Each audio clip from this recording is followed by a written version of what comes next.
Hi everyone, welcome to the first episode of the collaborative education series with Support Staff and Healthy Poor.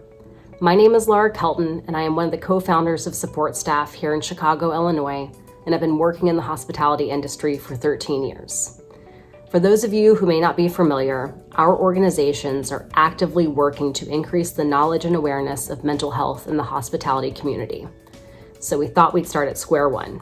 What is mental health? What do you think about when you hear the term mental health? For a lot of us, it stirs up many emotions and feelings like fear, anxiety, shame, or even intrigue and curiosity, along with a lot of other emotions. And why such a range?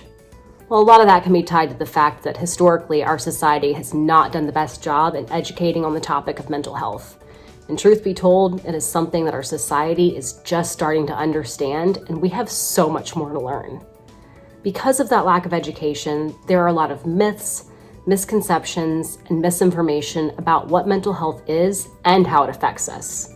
And let me emphasize that it truly affects all of us. So let's take a moment just to reset so I can say it again, and this time I want you to take a moment and experience what you're feeling afterwards. Mental health. What emotions come up? What are you feeling in your body right now? Have you tensed up a bit, clenched your jaw? Has your breathing changed? Today I'm here to talk to you about what mental health really is and what can impact our mental health. My intention is, by the end of this video series, you will be able to better understand the tremendous role that mental health plays in your day-to-day life and the lives of those around you. I hope you will have gotten a better grasp on how absolutely everything in our lives impacts our mental health, and I hope that you'll be able to enter conversations around mental health with less anxiety and more confidence. So, let's unpack a bit about why talking about mental health makes us so nervous in the first place. One of those reasons is one I've already touched on, that there is very little education, much less emphasis, around mental health in our day-to-day lives or our upbringings. Oftentimes, because mental health isn't visible the same way a physical ailment is, it isn't taken into consideration or taken seriously. For example, when my little sister was in high school, she told our mom that she needed to take a mental health day. My mom refused to let her skip school, so my sister made herself physically ill in order to be able to take the rest of the day to rest and recoup her mind. That's scary, right? But it really goes to show that without education, it's difficult to know how to handle those situations. We are just now beginning to see a massive influx of conversations around mental health on social media, and despite that, it still seems as if our society feels that mental health is somehow separate from our well-being, as if it's something that doesn't apply to them or that they just didn't catch. But it's so important to know that everyone has mental health. I have mental health. You have mental health, Oprah has mental health, your friends have mental health, your boss, all of us. Still, it seems that oftentimes when people hear the term mental health, they immediately associate the term with the most severe mental health issues or diagnosed disorders. But mental health is not the same as mental health issues or mental health disorders, although it's commonly confused.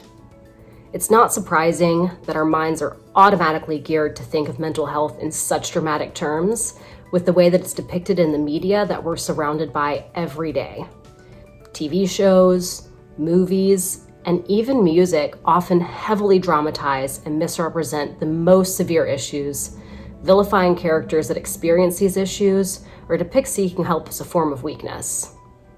Dramatized depictions of horrific insane asylums and Freudian-era psychotherapists certainly don't help either, and compounded with years and years of cultural stigmatization, it has led us to associate mental health with something that is bad, shameful, and frightening, and it's definitely not something easy to talk about. The problem is that type of messaging leads to fear and stigmatization around not only talking about mental health issues or asking for help, but also struggling to recognize that there is a problem at all. This is why learning about it is so incredibly important. What I'm really trying to say is to not be hard on yourself if you feel that talking about mental health is challenging, or if you feel yourself tense up when the topic is mentioned.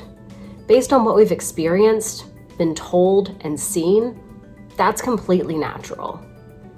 But what I need you to take away from this is that facing mental health issues and challenges are also natural.